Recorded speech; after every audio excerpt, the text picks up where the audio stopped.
Jeremy Corbyn laid into the government yesterday over its lack of progress on Brexit negotiations during the 16 months since the EU referendum.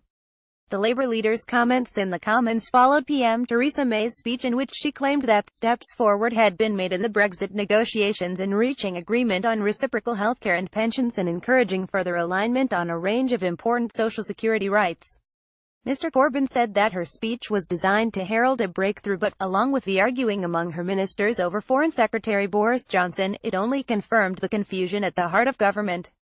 There was also confusion over the future arrangements around the single market and freedom of movement, he said. Just at the moment when Britain needs a strong negotiating team, we have a cabinet at each other's throats, Mr. Corbyn continued. Half of the Conservative Party want the Foreign Secretary sacked, the other half want the Chancellor sacked. Labour MPs shouted out that they wanted both of them sacked. Ms May had outlined 12 objectives for Brexit in January but not one has been met, he added, and that her speech in Florence last month demonstrated the scale of the mess. He went on, what on earth has the government been doing all this time? The Prime Minister was calling an election in which voters refused to give her the mandate she wanted and ministers have been squabbling throughout. The reality is beginning to bite.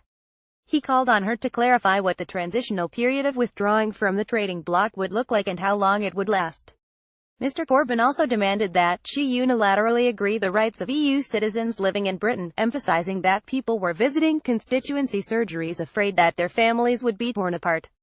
Ms May stated that Britain would continue on current terms with the EU but also seek to leave the customs union and single market.